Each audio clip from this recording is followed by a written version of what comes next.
Good afternoon. Tom Johnson, along with our mayor, Alex Rounaghi. Alex, it is so good to see you. Are you getting any sleep these days?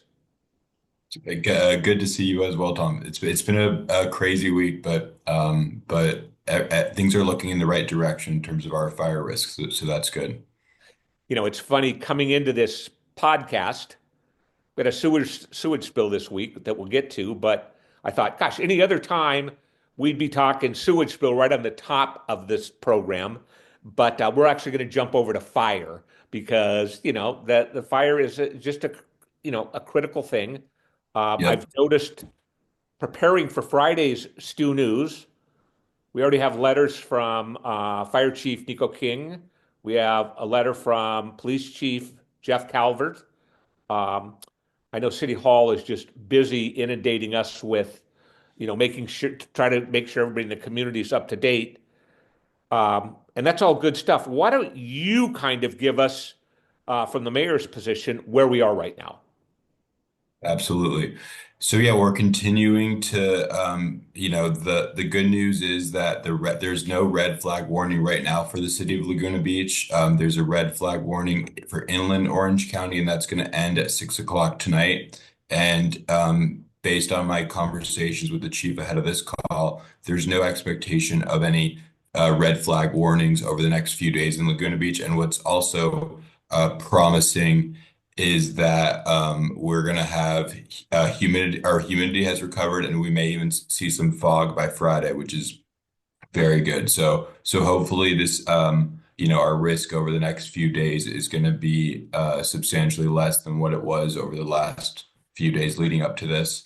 And yeah, so at least locally, we're hoping that we're in a good position. But of course, we're going to keep being vigilant and moving forward in that way.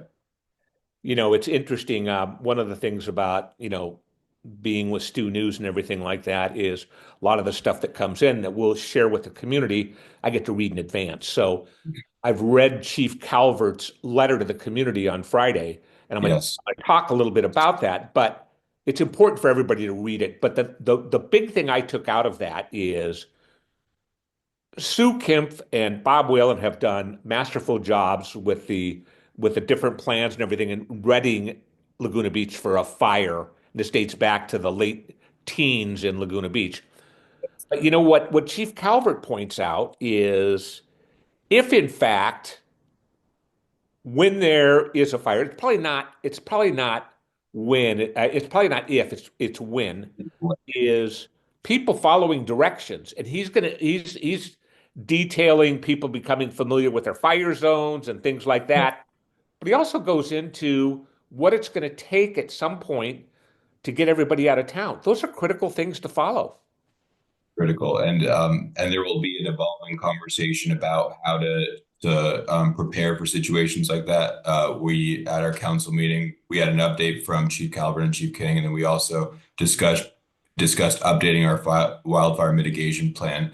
And one of the ideas that has been brought up is the idea of doing a practice evacuation, where we could see it in action, of people really live it and feel like what it would be like, so that we're all doing, what we can to not, to it's a hard task to evacuate a city like Laguna Beach with only three ways in and out.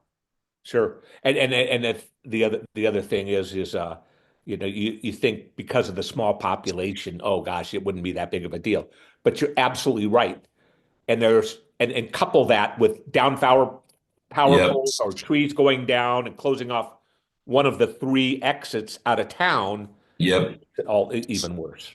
So, and also joining Chief Calvert, we'll also have a letter from Nico King. I have it, Fire Chief Nico King. I haven't read that one yet, but I urge people to stay up to date on that. So I've heard that people from the Palisades and other areas are finding new homes, temporary or longer term, in Laguna Beach. Have you felt that at all in town? Yeah, anecdotally, I've heard from real estate agents that there is a lot of activity related to, leasing of homes, and I've heard also that people are interested in buying homes in Laguna Beach. The hotels I think this weekend were at near 100% occupancy, if not there. And when I was just walking around downtown, there were so many people from Los Angeles that were there with their family, with their dogs, spending the day in Laguna. And so clearly, Orange County, I think there's gonna be a lot of people who are gonna be moving to Orange County. And so yeah, it's a really, I mean, when you think about the having to, deal with the trauma of losing everything, all of your belongings, and then moving somewhere else, and so it's important, it's incumbent upon us to be very welcoming, and that's what Laguna Beach is all about. People coming to the burbs. Yep. Uh, okay, the other thing that has caught my attention is there's so many people attempting to do such nice things for those that have faced disasters. I'm getting emails from a lot of people. Oh, we collected this, we collected this, we have truckloads going up and everything like that. It's kind of so much. It concerns me. What have you heard in relation to that? Well, what I've heard is that at this point, there's so many, I mean, and it really speaks to the generosity of just our community, but also the broader region in California. There's so much generosity. And what I've heard is that the best thing that people can do at this point is to donate money, because that's what the Red Cross and different organizations like that are looking for. But PMMC, I think, is still collecting items. I think they collected so much that they had to, go on pause. But a lot of local groups are collecting things and finding ways to support those impacted. And you're right. The generosity is just so exciting to experience in these kind of troubled times. I think the other thing that's kind of exciting is, I mean, you hate to have to see this, but on a national scale, whether you're watching an NFL football game or other event on the TV and whatever, so many people are focused on Southern California. All good things. So Yeah. as I said at the top of the program, in many cases, we'd be starting out this thing talking about sewage spill in town. So let's go to that. We've had a Yep. sewage spill. It was 450, 60 gallons of sewage. How did that happen? What is being done with it? And when will the beaches be back to normal? Yes. So I've reached out. I got some information from. So this is actually a sewage spill from Molten Niguel Water District, and so they don't serve Laguna Beach directly, but when you're a coastal city, everything inland is in a way we're impacted by it. And so on January 10th, the sewer force main broke around 9:30 a.m. The district was able to respond and isolate the break and contain and mitigate the impacts, but approximately 600,000 gallons were spilled. Oh, They were able to 600,000. Wow. Okay. Yes, and they were able to recover 130,000 um, gallons before it was able to reach the creek. And then what they did is they took 1 million gallons from the creek to try to remove as much of the sewage that they could. Um, and and then my understanding is that we had the berm, the berm at Aliso Beach was up.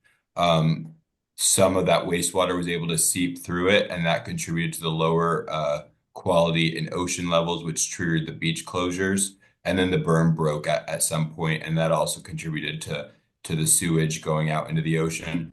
In terms of how long it'll take for it to be the ocean to be back to Kind of the levels that are acclimate. Yeah. healthy. I don't know the answer to that. Okay. The good thing about I mean, if there's one, the pipeline that was where this issue happened has been repaired. It'll be back into service Saturday, according to Molten Niguel Water District. And then they had applied and successfully won $25 million. No, it's a $25 million, $10 million from FEMA to actually like repair this. So the repairs for this, for overhauling this whole, outdated infrastructure were in place and will continue to be in place. So hopefully will prevent future incidents like this. Locally, what we're focused on is, this wasn't a spill from Laguna Beach, but when you have a 100-year-old sewer system, you have problems. And that's, I think, all of South Orange County as it gets older, we're going to see more of that. So we're focused on how we can invest in our own sewage infrastructure. But it's obviously, our ocean is fundamental to who we are as in Laguna Beach. And so anytime that we're degrading the quality of the water, that's never a good thing. But what we can do is continue to diligent in investing in infrastructure and ensuring that all of our neighboring districts are doing the same because we're impacted by it, even though we're not served by Molten Miguel Water District. We're impacted by the sewage spill because the ocean is ours And in I front of us. apologize for getting my numbers wrong on the front end of that. Uh, so we've got people coming to town from LA. We've got to Yep. be vigilant about fire. We've got a sewage spill we're dealing with and everything like that. Um, it's nice to see you still with a smile on your face. And gosh, I just want to commend you. I mean, I know you and our city manager went up to the front of the fire lines over last weekend and met with our firefighters to see what they're doing and how they're doing and everything like that. Um, it's good to see that you're so proactive, and I commend you on that. And I wish you a great rest of the week, and I'll look forward to talking to you next week. Sounds good, Tom. And hopefully by then, all the fires will be contained in Los Angeles and we'll be, the rebuilding will be able to start. Great. Thank you, Mayor. Thank you, Tom.